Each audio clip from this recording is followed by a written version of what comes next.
साहूकार की चतुर बहू की कहानी। बहुत समय पहले की बात है। किसी गांव में एक धनी साहूकार रहता था। उसके 4 बेटे थे। चारों का विवाह हो चुका था। चारों बेटे और 3 बड़ी बहुएं तो साधारण बुद्धि के थे, लेकिन छोटी बहू दुर्गा बड़ी चतुर और बुद्धिमान थी। साहूकार को अपनी छोटी बहू पर बड़ा भरोसा था। एक बार प्रदेश का राजा साहूकार से किसी बात पर नाराज हो गया। उसने साहूकार व उसके परिवार को देश निकालने की सजा दे दी और आदेश दिया कि देश छोड़ते समय वे अपने घर से कुछ भी लेकर नहीं जा सकते, सिवाय अपने शरीर पर पहने हुए वस्त्र और आभूषण के। साहूकार ऐसी आज्ञा सुनकर बहुत दुखी हुआ, पर राजा की आज्ञा मानने के अलावा उसके पास कोई और चारा भी नहीं था। चलते समय छोटी बहू ने राजा के सिपाहियों से पूछा कि क्या वह रास्ते में खाने के लिए कुछ रोटियां बना सकती है। राजा के सिपाहियों को इस पर कोई ऐतराज नहीं था। दुर्गा ने जब रोटियों के लिए आटा गूथा, तब आटे में 4 बहुमूल्य मणिक छिपा दिए। फिर उस आटे की रोटियां बनाई और राजा के सिपाहियों को दिखाई। सिपाहियों ने रोटियों को ले जाने दी। दुर्गा ने रोटियां एक पोटली में बांध ली। साहूकार का परिवार अपनी यात्रा पर निकल गया। सारा दिन चलने के बाद वे लोग एक नगर में पहुंचे। अब तक रात हो गई थी। साहूकार के परिवार ने एक धर्मशाला में डेरा डाला और खा पीकर सो गए। सुबह साहूकार ने कहा, जो कुछ गहने सबके शरीर पर हैं वह सब दे दो, जिससे उन्हें बेचकर कुछ खाने पीने का सामान और पहनने के लिए कपड़े आ जाएं। पिताजी, आपको गहने बेचने की कोई आवश्यकता नहीं है। यह मणिक लीजिए और इसे बेचकर खाने पीने का सामान भी खरीदिए और व्यापार भी शुरू करिए। दुर्गा ने एक माणिक साहूकार को देते हुए कहा। साहूकार ने माणिक ले लिया और बाजार की तरफ चल दिया। यह बहुत बहुमूल्य माणिक है, इसका मूल्य तो कोई बड़ा जौहरी ही दे सकेगा, उसने सोचा। वह माणिक लेकर सबसे बड़े जौहरी की दुकान पर पहुंचा और उसे माणिक दिखाया। माणिक देखते ही जौहरी की आंखों में चमक आ गई। यह माणिक किसी तरह इससे हासिल करना होगा, उसने सोचा। वह जौहरी असल में एक चोर था। उसने साहूकार की खूब आव भगत की और बोला, यह माणिक बहुत बहुमूल्य है, इसके लिए उसे घर से सोने की मुहरें मंगानी होंगी, और नौकर को घर भेज दिया मुहरें लाने के लिए। अब वह साहूकार को दूसरे कमरे में ले गया। वहां एक कुर्सी रखी थी। कुर्सी कच्चे सूत से बनी थी और उस पर एक पतली गद्दी रखी थी। कुर्सी के नीचे एक तह खाना था। आप जब तक नौकर आता है इस कुर्सी पर बैठकर आराम कीजिए, मैं आपके लिए शरबत पानी भिजवाता हूँ। जौहरी साहूकार से बोला। साहूकार कुर्सी पर बैठ गया। उसके बोझ से कच्चे सूत के धागे टूट गए और तहखाने में गिर गया। जौहरी ने झटपट तहखाने के मुंह पर एक बड़ा पत्थर रख दिया और बाहर निकल आया। माणिक उसने अपनी तिजोरी में रख दिया। उधर धर्मशाला में बैठा साहूकार का परिवार उसकी प्रतीक्षा करता रहा। जब सुबह तक साहूकार नहीं लौटा तो दुर्गा को चिंता हुई। उसने दूसरा माणिक निकालकर अपने पति को दिया और बोली, आप यह माणिक लेकर जाइए। यदि पिताजी से आपकी भेंट हो तो माणिक वापस ले आइएगा, वरना इस माणिक को बेचकर खाने पीने का सामान ले आएगा। दुर्गा का पति माणिक लेकर बाजार की तरफ चल दिया। वह भी उसी जौहरी की दुकान पर पहुंचा और उसके साथ भी जौहरी ने वही किया जो उसके पिता के साथ किया था। अब बाप बेटे दोनों तहखाने में कैद हो गए। जब दुर्गा का पति भी सुबह तक नहीं लौटा तो दुर्गा को बहुत चिंता हुई। अब मुझे खुद ही पता लगाना होगा कि इस नगर में मेरे ससुर और पति कहाँ खो गए। उसने अपने शरीर पर पहने हुए आभूषण लिए और बाजार की ओर चल दी। वहां पहुंचकर आभूषण बेचकर उसने खाने पीने का सामान और सबके पहनने के कपड़े खरीदे।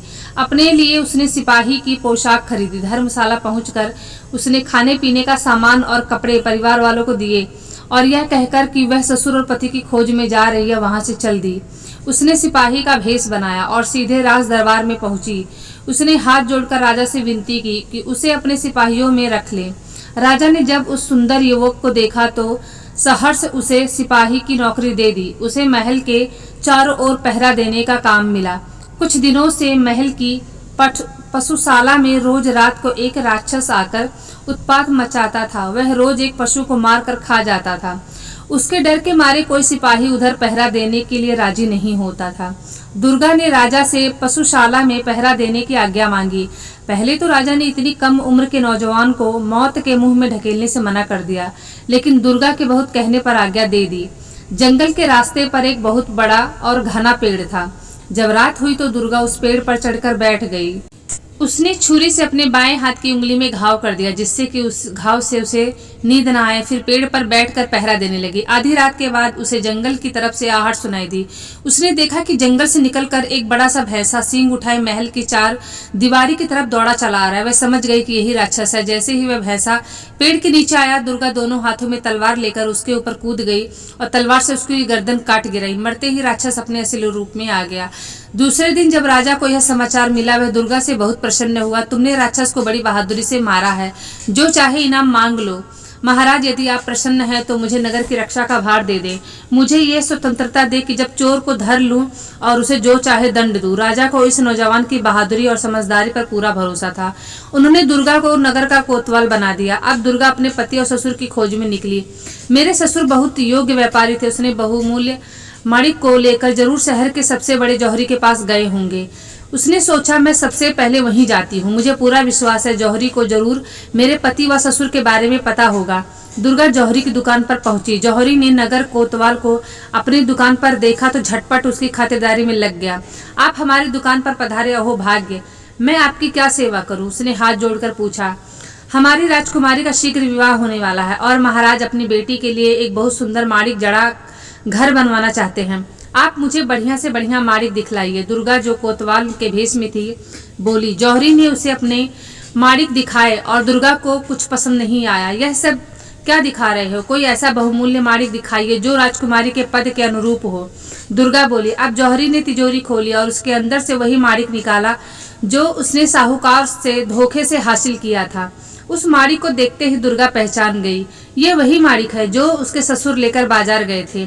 सिपाहियों, पकड़ लो इसे। यह कोई जौहरी नहीं बल्कि एक बड़ा चोर है। दुर्गा ने आज्ञा दी। जल्दी बताओ, जिस साहूकार से तुमने यह माणिक छीना है उसे कहाँ रखा है? मैं किसी साहूकार को नहीं जानता और यह माणिक मेरा है। जौहरी बोला। ठीक है, अगर तुम सच नहीं बोलते तो मैं तुम्हारा अभी सर धड़ से अलग करता हूँ। मुझे महाराज ने पूरी छूट दी है। अपराधी को जो चाहे दंड दो। इतना कहकर दुर्गा ने तलवार निकाल ली। अब जौहरी घबराया। लगता है कोतवाल को सब पता है। वह दुकान के बाहर भागने लगा। सिपाहियों ने उसे पकड़ लिया और रस्सी से बांध दिया। दुर्गा दुकान की तलाशी लेने लगी। दूसरे कमरे में उसे बड़ा सा पत्थर दिखाई दिया। उसने सिपाहियों से कहा कि पत्थर हटा दो। पत्थर हटाया तो देखा तहखाने में साहूकार और उसका बेटा अधमरी हालत में पड़े थे। दुर्गा सबको लेकर दरबार में पहुंची और राजा को सब कुछ बताया। मेरे नगर का सबसे बड़ा जौहरी चोर है। राजा के क्रोध का ठिकाना नहीं था। उसने फौरन उसे कारागार में डलवा दिया। राजा अपने इस युवक कोतवाल की वीरता और बुद्धिमत्ता से बहुत प्रभावित हुआ। इस वीर युवक को तो मेरा दामाद होना चाहिए। उसने अपनी पुत्री के विवाह का प्रस्ताव दुर्गा के सामने रखा। दुर्गा ने कहा, महाराज, मैं ऐसा नहीं कर सकता, मुझे क्षमा करें।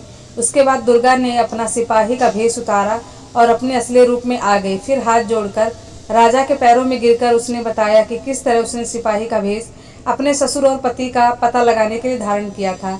राजा उसकी बुद्धिमत्ता पर चमत्कृत रह गया। उसने न केवल दुर्गा को क्षमा कर दिया बल्कि उसके ससुर को नगर में व्यापार करने की इजाज़त दे दी। तो दोस्तों, आज का वीडियो आप लोग को कैसा लगा? जरूर लाइक जरूर कीजिएगा।